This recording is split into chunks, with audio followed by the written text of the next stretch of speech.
Hi, it's Jane from the Compassion Project, and I'm super excited because I'm here with Bamini, all the way from Sabah, Malaysia. Welcome, Bamini. Thank you, Jane. Yeah, we were having a little chat before we went live. I think her and I could talk for a long time. So a little bit about her. She is an incredible woman. I am so blessed to know you, Bamini. She has a heart of gold. She's beautiful inside and out. And we connected at the beginning of the pandemic through the Compassion Project. We did a chat on April 8th. And yeah, I just feel so lucky that we connected. So Bamini is also a brilliant woman. She is an academic at the University of Malaysia, Sabah, where she is the head of the marketing program. So she's also a very busy woman. So I really appreciate you taking the time out. So today we are going to be playing a game of Cool to Connect. And if you don't know what that is, anyone watching, it is a game created by Dana Clark from Heroic Humans. She's from Toronto, Canada. And so she created these connection cards. I'll just kind of show people. All Cool to Connect. And we are going to be answering 3 questions. And they're surprise questions. I have no idea what they are either. They're thought-provoking. So it creates a deeper connection and a deeper conversation so we can get to know each other better.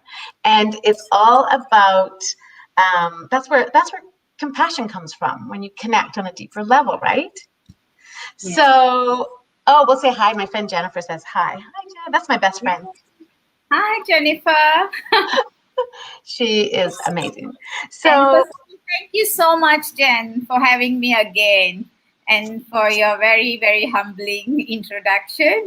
But we have always enjoyed connecting with each other, despite not only in this talk, we keep up on Facebook, and it's been amazing. I know. Yeah. So what I want to do is we'll play the game, but at first I want to hear what is happening in your city. Bamini is actually from a city called Kota Kinabalu. That's the capital of Sabah, Malaysia. So I really want people to know what's happening with the pandemic there, and how you're managing. Yeah. All right. From the last one, because when we spoke last, there was a lockdown at that time, a serious one. And then we went back to work by June. I actually went back to the office. Okay. Starting integrating back to the office. And by that, and recently, just a month ago, we went back to a full lockdown again. So there was a surging cases. Oh, okay. And we had some cases, and then we had an state election, re-election of state, and that really erupted the whole thing. And it traveled so fast to the Peninsula Malaysia and both in. So, but then what happened, because here was the epicenter again for the second wave. So KK, the city itself, we call it KK in a short term, Kota Kinabalu, had a very high surging of cases. So we were red zone. So we had to just stay home. But it's much better, I would say, this time, because you have anticipated and people weren't going panic buying anymore. And in fact, just within this week, a lot of businesses are open, but we are still in lockdown. Like the public sectors, we don't go to work. Most of the public sectors, we are still at home. I still teach everything online. I still meet my students. Bobby, do you mind explaining that? Like, it's different there. What they call it's MCO, Movement Control Order, right? Yeah, Can you explain what that is and what you have to do there, like what your rules are? I'm really curious. For the second wave, we call it CMCO, Controlled Movement Control Order. That means there's even more better control to it. Earlier was a very strict one, like only restaurants which can deliver opens and groceries open. Oh, Yeah, that was okay. the first lockdown. Until then, we opened up again. Everybody opened up slowly. Malls started opening up in June. But when we went back to the lockdown again, all right, but this has a bit more flexibility. Okay. Means big private organizations and public sectors don't go to work, they work from home. But all the small businesses, we can't afford to close down anymore, because it is anticipated if we do keep doing that, our economy will crash, Yeah. and especially the small business people. You I can't do know. It's we so cannot hard. afford to do that to them. So the government has came up with a proper economic plan in terms of that. So they allow now to open up. Like, remember just now I was telling you I bought the watercolor. I just have to wait outside the shop and tell them what I want, rather than going into the shop, and Okay. they give it to you, and you can, and I don't even have to pay cash. I can use Boost or card or something, and not even card, just use a Boost payment, online payment, by tapping the QR code. Oh, And yeah, that's, yeah. yeah, which is very safe. You're outside the shop, you're not with a lot of people. The groceries are fully open, like you can walk into the grocery. An electric shop, the same thing. I had to get a bulb. I just have to wait outside and tell them what I want. They get it for me. It's quite interesting. Yeah. And now, do you have to wear masks? Are Yeah, we masks? have to walk around with mask all the time. Otherwise, we are fined 1,000 ringgit. You don't want to go buy a $8 eight ringgit coffee and plus 1,000 ringgit. So we do wear mask whenever we are outside. But a lot of things has been more flexible. Like earlier, we cannot do house renovation. uh, Moving was not possible, but all that are now with proper standard operating procedure. We have to follow the SOPs, and we Okay. have, like, even inviting people, we have like minimum based on the square feet of the house, how many people you can invite home for. Like tomorrow is the festival, the Indian festival. So it's anticipated that Indian families will invite families. They still can Right. visit, but in a very small number. It's not like a big gathering, like family gathering. Okay. Yeah. So these are the Wow. flexibility which was not there in the first 3 months, from March Yeah. to June. Yeah. So I And I think think it's much lighter on people. yeah, I think Yeah. you're right in the way that the very first one, we were all shocked and didn't know what to do. And it was so difficult. Now we're kind of prepared for it, right? Yes. And also it affected a lot of business then. So the only way is in this one, keep them going. And end of the day, we all have to work around this thing. It's going to be there. Like, I was so proud and I was so happy for my friends in Victoria, in Australia. They managed to make it 000 for days now. Like the Oh, wow. entire Australia and Victoria, because they had a terrible surging and they went into terrible lockdown too. But the tenacity they had to endure that and get it to zero is just amazing. That is So amazing. so there can be situation when it's all zero and there'll be a day you don't have to wear your mask and walk. But till then, we still have to make our way around it Right. and keep living rather than we follow procedure, but we have to move on with everything that we do, right? Because see, I wondered how they were controlling it there. So you get a fine. How much is that in Canadian dollars? I'm curious about. Probably about divide by 4, maybe $250. 250. See, they don't do fines here. And I find you're supposed to wear masks, but it's not, you don't get a ticket or It's not a anything. regulation, right? It's not like enforcement. Here it's No. an enforcement. It's not encouragement. Different. I think they're going to have to enforce it here soon, though. Yeah. I mean, in Asian country, it works. The enforcement works really well, and people cooperate and comply to it. Yeah.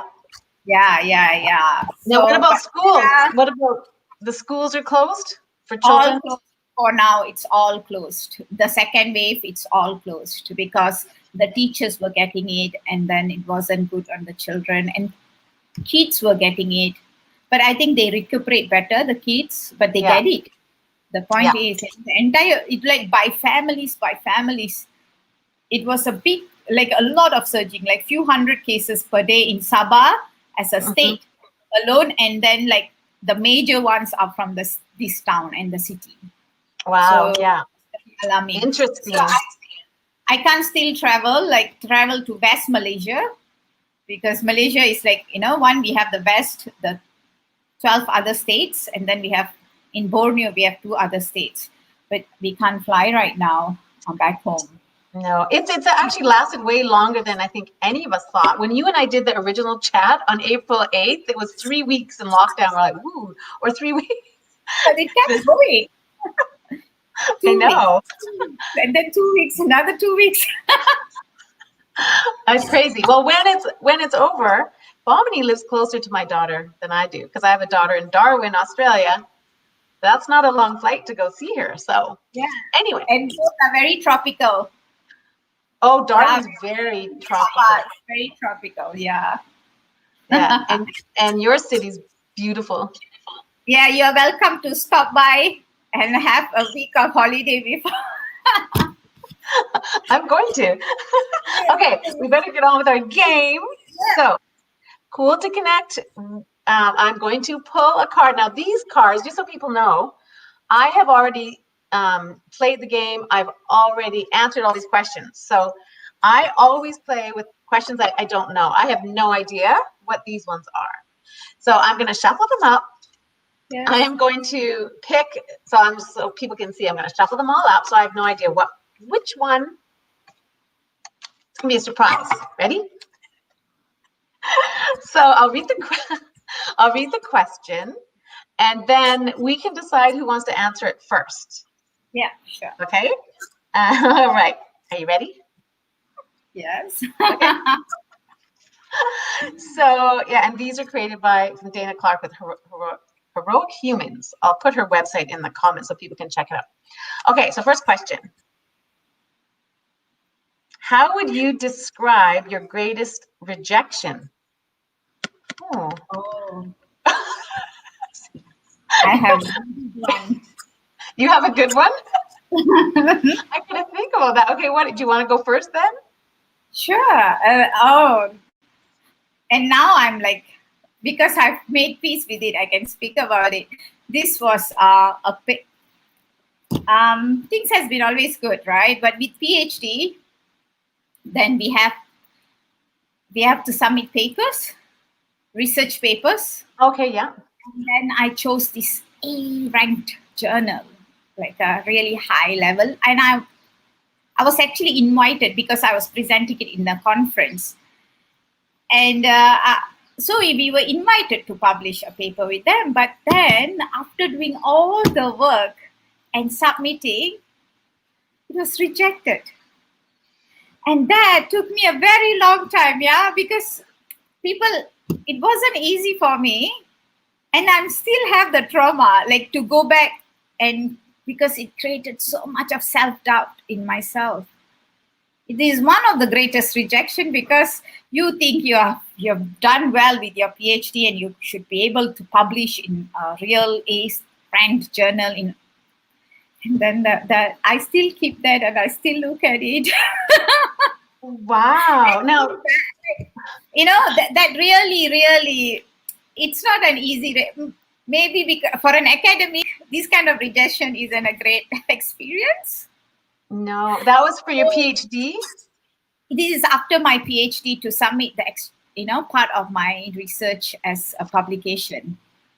And because after you have been invited, then you think you're good. Wow, the A journal is inviting you. And then after all the work, you're rejected. But then it is common, but it is not an easy thing to deal with. So now every time I write for another A journal, I'm like, will I make it? The self-doubt will always be there. So I try to go for a lower rank so that I can get published, but it's not.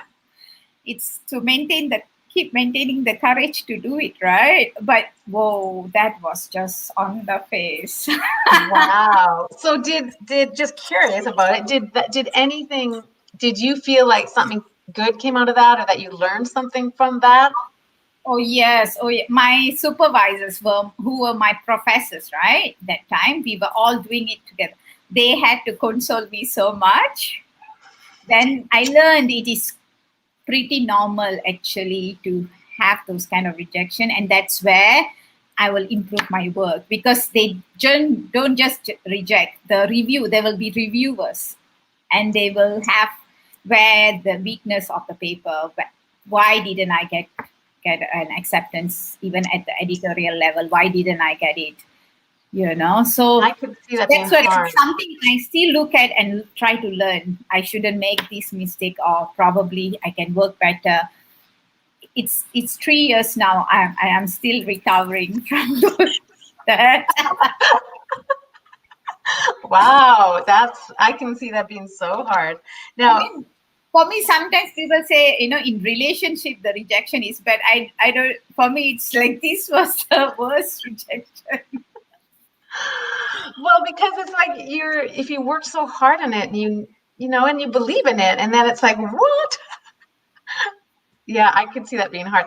I feel like, do I have to answer this question? Because if I was on, are you ready for me to go? Should I go? Yes, please. If I read this, it says, how would you describe your greatest rejection? And I thought, oh no, I think I'll really surprise you when you hear this. My friend Jennifer is still watching. She'll know what it is. See, how can I say this quickly?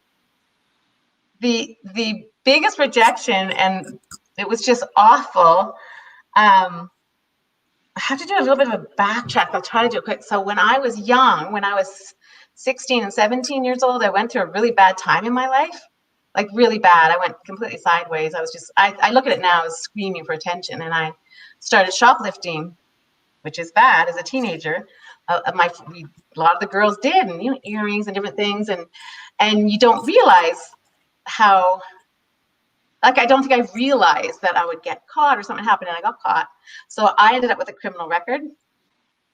I actually shoplifted twice, ended up with a criminal record at a young age. And I always felt like, I'm such a nice person. Like, I would never even kill a spider. I don't kill spiders. I put them outside.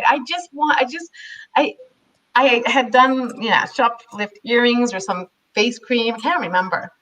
So this criminal record, I had to get a pardon when I was young. My kids were little, and I remember just being horrified. I got a Canadian pardon, so it was all good, right? And then years went by. I traveled all over the world. My husband's a pilot. I traveled to the States. I traveled everywhere. And then about 5 years ago, I was heading to Vegas with my husband to meet my girlfriend and her husband there. So they were already in Vegas, and we flew to Vancouver. We had to go through customs, and we were, like we always do, going through customs, and they wouldn't let me in. I literally got rejected from the United States. I can't even tell you. I was just like, there's the big X on my passport. I said to my husband, I don't understand what's happening. They take us into the secondary. My heart was racing. I didn't know what was going on, but I needed a waiver to get in. It was a new thing after 9/11, and somehow it got flagged that I had criminal records from 32 years ago. And it was the scary thing. And I'm standing in the customs, and I'm looking at my husband, and I'm like, oh. So they said, well, you need a waiver. And you said 2 criminal offenses. I'm like, but I have a pardon. And they said, we don't care about the pardon. That's a Canadian thing. It means nothing. To come to the States with 2 criminal offenses, you need a waiver. I mean, I was so young at the time.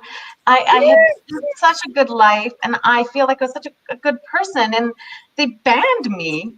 I couldn't go. I literally was not allowed in. I had to call my friends. I'm like, we're not allowed into the States. And then, but did you get a waiver to be able to go in, or? Yes, so then I had to apply for a waiver. I said to the customs officer, can't I just sign a waiver right now? And she said, oh no, you have to apply for it. It took me 6 months to get it, and $3,000 later. Mm-hmm. Oh, so they deported you? Mm-hmm. Oh my God. Is that a big rejection? That's the biggest rejection. Yes. But I have to say that I think there's lessons in everything, and it was a terrible thing to go through. But I really look back up now, and I know that when I was young, that teenage years, I was just really struggling, and I really was screaming for attention, and I think I used to always kind of blame. I was the middle child and things like that, and I've learned to take responsibility for myself, and everything I've done is my choice, and every thought I had is my thought. I just wasn't aware back then. But it is literally for the rest of my life. I have to apply every 5 years, and actually, I have the paperwork here because I have to apply for another. Both sides in Canada and America. And for me to be able to travel to the United States, I have to always have a waiver. So every 5 years, I have to apply for one. Wow. No, it's amazing how their system is so well connected with the Canada system that they can detect that. Right? Yeah. Oh, wow. Yes. It's crazy. And so I think you have to be so careful, even when you're young. It affects my whole life. Yes. So anyway, in a moment, you wouldn't even think of that. Like, even when you got the first time they stopped you, you wouldn't have even think it would have been because of that. No. Yeah. Oh no, and actually it was scary. And my girlfriend, I actually said to the customs officer, I said, oh no, like I have a pardon from Canada and I travel all the time. And I said, my girlfriend's by the pool waiting for me. And I showed the customs officer a picture of my girlfriend by the pool. She's like, I don't care about that. You're not getting into the United States today. I'm like, oh, I'm not. I felt like I was on that show, Border Patrol. There's a show that. So I thought, okay. I've just learned to accept it and not let it get me down. It's just something that I have to do. And yeah, I'm fine with it now, but there, now you really got to know me. See, there's a little side to me. Yes. Hopefully the next question isn't so revealing. I thought, maybe I could just make up a little easier rejection, but no, I knew I had to admit that one. Yeah. All right, let's move on to another question. Okay, ready? Here we go. I'm happy to change questions. What do you wish turned out differently? These are deep for you and me. What do you wish turned out differently? That's an interesting question. Yeah. Do you want to go first or do you want me to? You go first, Jay. I'm going to think something very significant. What do I wish turned out differently? I was going to say, I wish that they let me go to Vegas on my trip. I could tie that in with, I wish when I would. Okay, actually, it is tied into that because the reason it was flagged for the States is that my husband is the kindest, most loving man, and he always does everything to make my life better. And the reason it got flagged is he applied for a Nexus Pass, which is a fast track, and it flagged it. So it opened up a Pandora's box. Yes, right? yes. And so I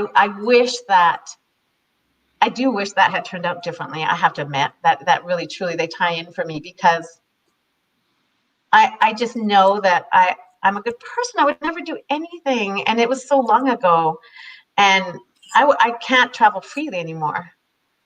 It made it so difficult. But I don't know about you, but sometimes I feel like we learn lessons that as you get to a certain age, you actually, even though things were, you don't really want them to be differently because you learned from the, Yeah. Yes. Yeah, so it's kind of a hard question. What do you think? Yeah, for me, I would just pick up something recent, like with this pandemic thing, right? Because I wished that this year I would be going into Melbourne to do my first stamping for my PR. To do your first what? First stamping as a permanent resident. Oh, okay, because you want to move to Melbourne, right? Yeah, in Victoria, but then it's not happening. It turned out so different, the entire thing, because, like last year when I was applying for it and by January I was done. So this year I should be traveling at least to Stampede and then plan ahead what's to be done.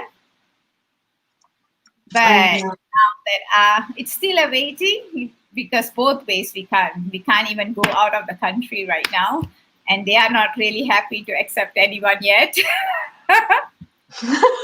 And the cost is super high if you were even to go do your self quarantine and all of that.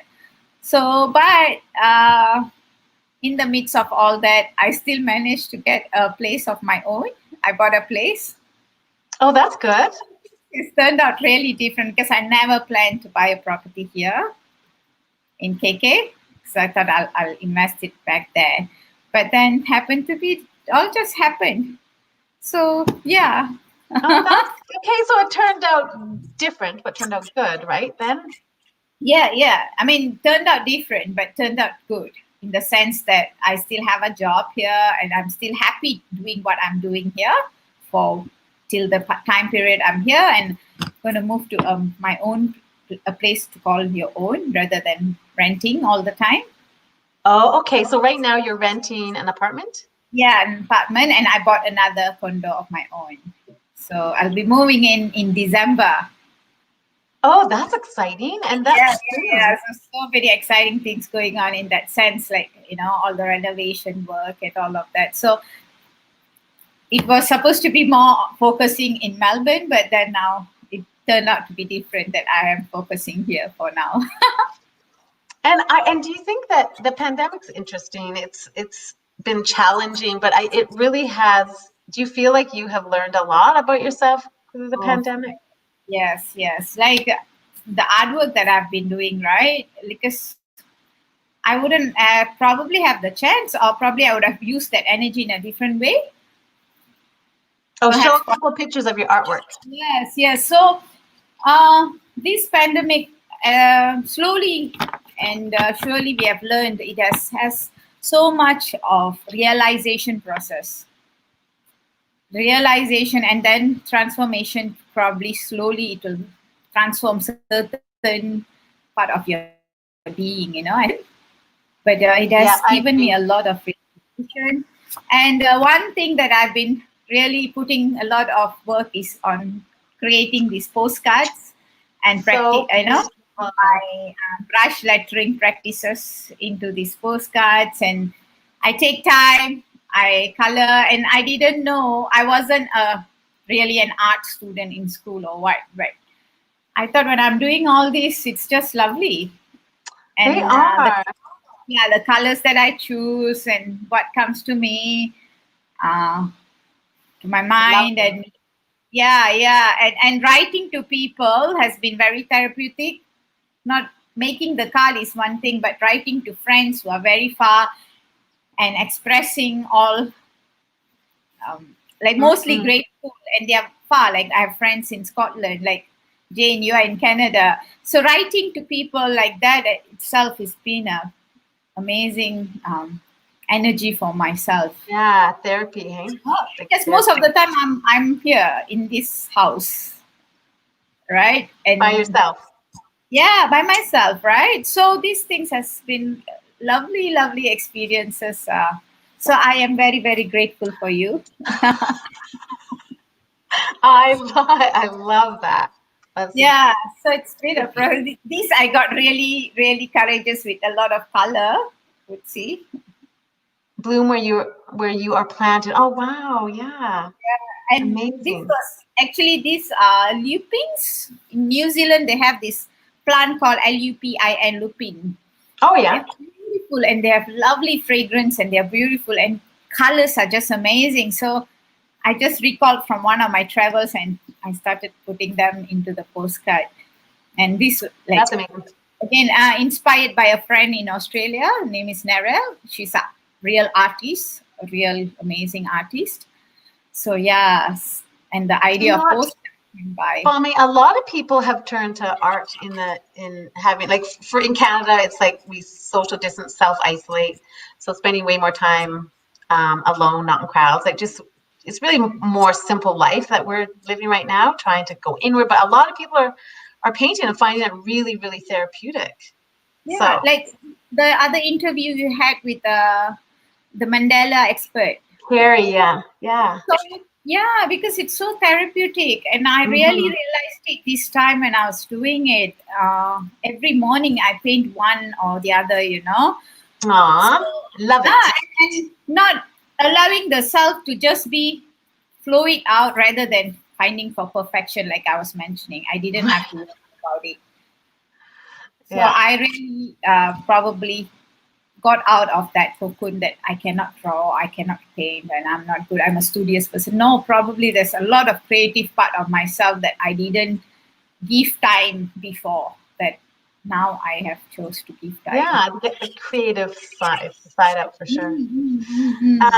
Okay, I guess we should do our third question, but I'm going to say that I kind of feel like I copped out, and I'm going to quickly say as I thought about it. What I wish I turned out differently is that my daughter Jenny was supposed to get married in October, and that's what I will say 100%. I really wish had turned out differently. That with a pandemic, that I wish that could have still in Australia or what? Jenny, the one in Australia?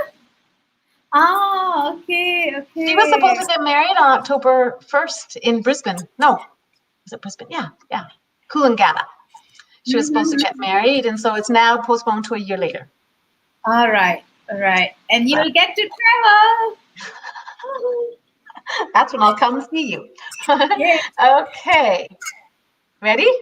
Yes. Hopefully we have a question that's not so hard. Those are deep. Okay. Oh, okay. This is good. I like this one. Describe your perfect day. Oh, hear this. Oh.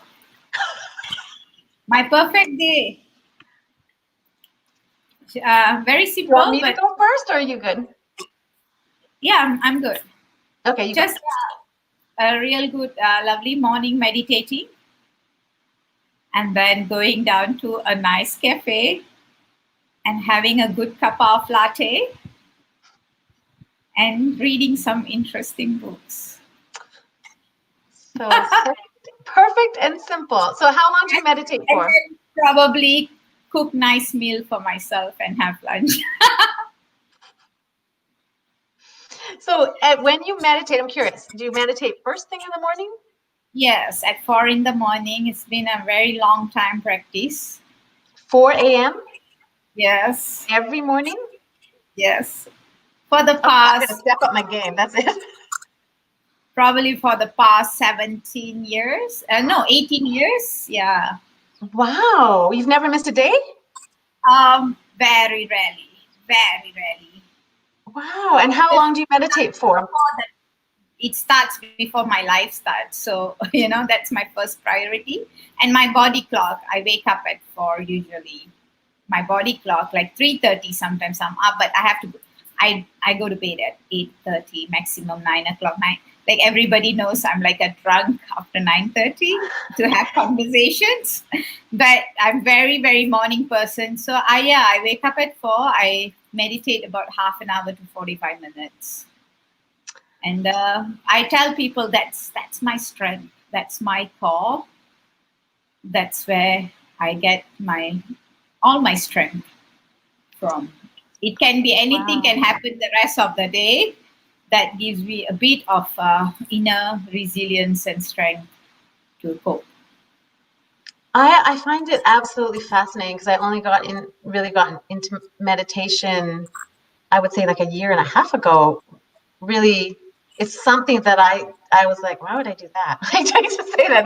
Maybe it's a Canadian thing, but I was really like, I meditate for. I got other stuff to do. But I realize now that I've started meditating that if you feel like you don't have time, then you need to make time. But then you have like that because your day is so much better when you do meditate.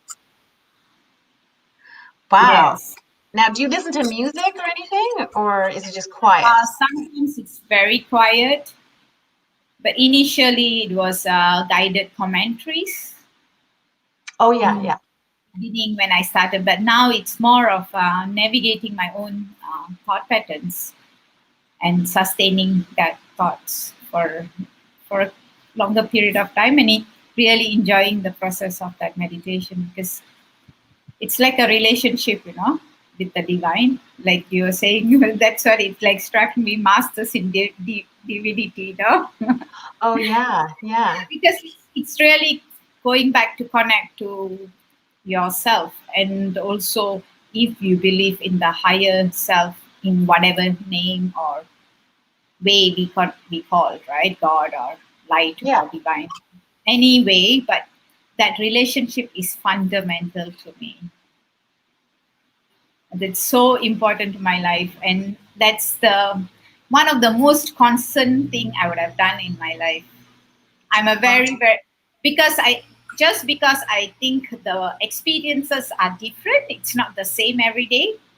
So my sustainability of it is quite good, because I'm a very person who needs newness and change. Even I will switch things around the house. I cannot keep doing the same thing. But this is the if people ask what is one constant thing I've done in my life, is my meditation practices. Because that really, because I started when I was a student, and I knew the power of it, the focus, the concentration, like being a student and having photographic memories was powerful for me. So then I don't preach around or anything, because you asked what is a perfect day. It is definitely with that start of that, and Yeah. of course it's very powerful to use in our daily life. Okay, I'm gonna try to meditate more, because I do try to meditate every day, but lately for some reason I haven't been doing as much. I have to make time, because it's about it's really about getting really still with no thoughts, right? It's for me, it's not no thoughts. I don't believe in that, but to believe that I am a pure being. Now I'm a divine being, and I am a very peaceful being inside, in the core. No matter what identity I could have had in the past or in the present, or whatever labeling is there, but to really believe in the thought that I am a pure being is more powerful than being without a thought. You see, Yeah. so practices are more on going in depth with one reflection, one contemplation, but really feeling myself with that if I am love, then what is it all about? Right. What do I manifest if I am love? So those kind of thoughts, That's rather than, amazing. yeah. So it's not nullifying any thoughts or rejecting anything, but slowly sustaining something beautiful inside myself. Yeah. I love you. I love you too, Jane. We connect so well. I'm just like, wow. I just, yeah. And Okay. that's what I've been telling people. Everyone need to know that there is a way you can do that, despite whatever belief system. Sustain that. It's because that's what you are from, the culture and belief system. But you can actually prioritize your connection with who you are. In where the 10 minutes. Can I quickly, I want to ask, I'm really curious, we've gotten on the subject of meditation. Because I know, and anyone watching, Bamini, you lost your mom when you were very young, 19. Yes. Had you When I was started 19. meditating before that? I was praying. I was doing rituals. And nothing is wrong with that, But I was always in that question that who is that big guy, Why we do so many rituals to fulfill that? So, and then when I realized that it's just that silence and that deep connection, you can actually establish that and really take a lot from that. And that is it. Again, that journey started right after my father passed away. 3 months after my mom passed away first when I was 19, and then dad was about like 3 years, and he didn't sustain well with after mom. I think they loved each other so much. Aw. Yeah. So then when dad was gone, and it just a journey started, that I started learning meditation. And then I just felt this, everybody have their own path, but this path worked really for me. Yeah. So from there, I I started, and that helped me also a lot in the grieving process of losing my physical parents, my life here, and they were amazing parents, but also building that relationship with the divine as my parent and having that confidence that I also have a backup. My Yeah. parents still backing, my big parent is still backing me up. Right? That's in entire scheme of things. Life wasn't like all, there is a lot of challenge for a young girl of 19 years old, 20 years old without a parent to take another 20 years of journey. But I am Yeah. here today, and I am so grateful that I am having this conversation with you. Wow. I feel like there's so many people go through a lot and a lot of grief and losing from friends and loved ones, and it's so much pain. And I listened to Deepak Chopra, his 21-day meditation. I listened to it over and over. There's one on gratitude with Oprah Winfrey and him, and I love it. But there was one thing he said about life is like an ocean, and it can be really rough on the surface. Like you think of yourself as an ocean, it's rough, and there's layers of gets calmer and calmer and calmer to you go way, way down deep in the ocean. It's very still, and it's always still down there. But the ocean on top can be very rough. So when someone's going through losing a loved one, it's very rough on the surface, but they still have peace inside. It's just finding it, right? Yes, yes, Because absolutely. if you're grieving, to meditate isn't that hard, but I would think it would be hard to meditate if you've lost a loved one. But then that's what you should do, Mm, to mm, find mm. find peace or a connection with a greater. I think find acceptance. For my part, is a lot of acceptance. And it's Yeah, not even letting go, but it's just accept what was our relationship, what was the memories we had, what we reconciled, what we didn't reconcile. I know, but you can just accept all of it because it was part of the entire scheme again. The entire ocean has every wave of vibration in it, and we can accept it. And talking about the ocean, because I'm a diver, right? I dive, right? We oh, go okay. like 25 meters depth from the surface, isn't it? And that's very true because the surface is nothing like what. And I always told people meditation is like that, and we can learn a lot because when you dive, first thing you tend to appreciate is your breathing because you're an apparatus. Right. Because many a times we tend to take our breathing for granted, maybe, right? The first thing we can be grateful for is we are breathing. We are able to breathe. And then I can actually call and check on another person who I love. They are breathing also, we can have a conversation. So Yeah. deep inside the ocean, that is what? Like you will breathe, and every breathing is important because you cannot afford to lose that. And then there is so many beautiful things, but you are only an observer underwater. You are not a dictator. You cannot tell the fish, hey, I don't like you to move this way, can you move the other way? In the surface we do that a lot, right? We tell people, hey, I don't think so, I'm really happy with what you're saying. We dictate, and because it's not what we expected. But there you will observe, and then that's the beauty, because when you're observing, you see the colors and you see everything is moving as it is supposed to, and you have no control there, and you are not going to tell anybody anything. So much of silence underwater. It's Right. very, very like meditating as well. That's so interesting. I Ah, did that. I've done the diving. My husband and I used to do that when we were dating, so I understand that. But to think of it like that's interesting because it is so so peaceful, and you yeah, can't, like you say, you can't argue with anyone and or just imagine a day we just sit and observe and not say anything to people. Let them be the way they want. Move, say what will happen. It is a beautiful feeling actually. We don't really take time to do that, but just an hour maybe quietly observe what's going on. the amount of peace that can come out of it.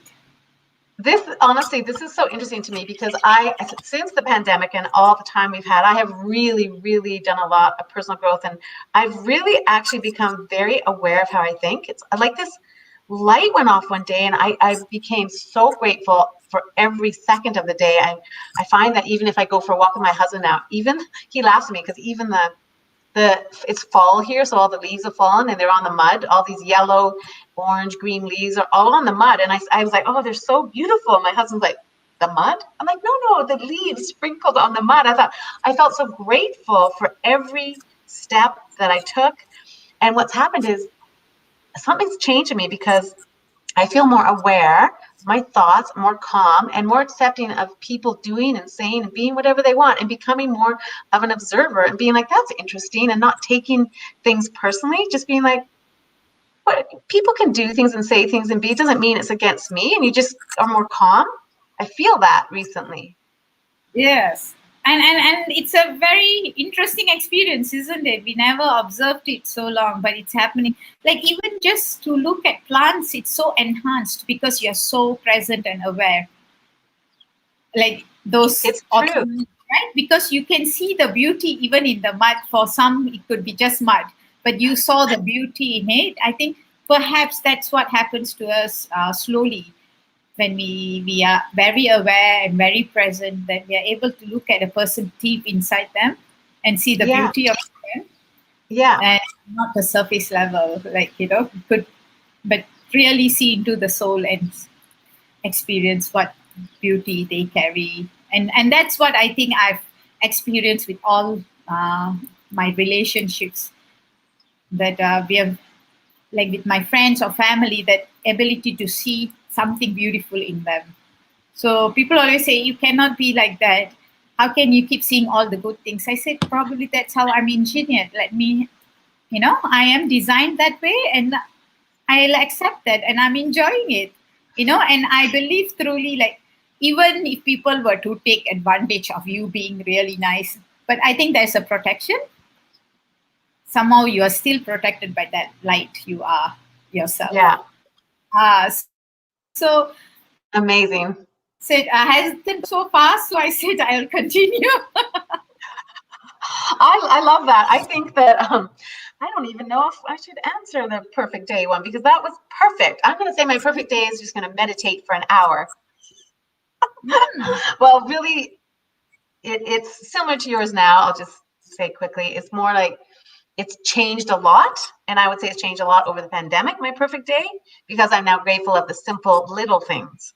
Instead of always feeling like I was chasing something before, always busy, wanting to, quickly walk the dog and run and quickly like get ready in the morning and go out and go to the mall and do this. And I was always ahead of myself.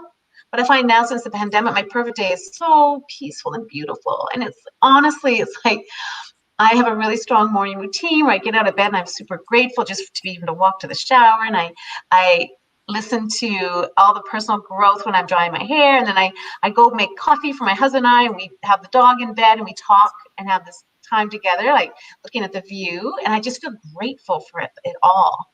And then we walk the dog in Mission Creek, and then we spend time with the grandchildren. And I thought, I actually have felt happier than I've ever felt in my life in the last few weeks. And I know it's because I'm grateful and present and see the beauty in the simple things. And I almost cry because I've really changed from, how we always rush around, rush. Mm-hmm. So that's what I like, that shower thing, because someone was asking, what do you really enjoy in this, the pandemic time, right? And I told, it's a good friend. I shared with her. I said, I really enjoyed having a good shower. Then she was like, what is that all? Because I wake up early usually, right? Before it's, and then after meditation, and then in the morning, your life begins, go to university, you have so many things to do. But now, even after that, in the morning, I can still do some exercise. And when I sweat, I can have another shower. And then, because feeling so present, right? And I felt the sun is shining over me while I'm taking a shower. And I thought I'm enjoying it, like, then she said, it's so crazy. I said, I'm grateful because I came aware without thinking that otherwise we have always something the next to do. But Yeah. this time really gave us a bit of time to appreciate what we are doing presently, like that shower. Yeah. Like it was. I totally understand that, and we'll have to probably cut this off soon because you and I can keep talking all night. But I totally understand the shower, because it used to be a place for me where I'd shower and my brain would be upset over something that someone had done to me the day before, or worried about something. And I was always like, that's actually where I practice gratitude and being present, because I notice my mind wanders. So I'll be like, no, back in the shower, grateful for the warm water, grateful that I have hands to wash my hair, grateful that I can see all the drops on the shower door. Like I constantly bringing myself back to the shower and enjoying it instead of rushing. Anyway, guess we should sign off. Yes. Thank you so much. Thank you so much for having me. You're incredible. Honestly, I am so grateful for you. So grateful. You're beautiful. The same feeling. I'm so grateful. And it's a beautiful, beautiful connection. It's like play to connect, but we have such a beautiful connection. And I'm honored by it. You'll love this. Oh, thank you, Jennifer. Aww. Love you, Jen. So we will sign off. I thank anyone who watched to the end, because the conversation got so good at the end. And Melita too. This is a friend of mine I've known since we were in high school. Aww, love you, Melita. She's amazing. Okay, thank you, whoever watched to the end. You're amazing. I'll bring you on again, because I think you have so much wisdom of life. A lot of love from land below the wind. From land what? We call Sabah the land below the wind. Oh, wow. Okay, well, one day I'll be there and we're going to go to your favorite cafe and have coffee. Yes. Surely. Okay, well, thank you so much, Bamini. And thank you, everyone, for watching. Yes. Okay, bye.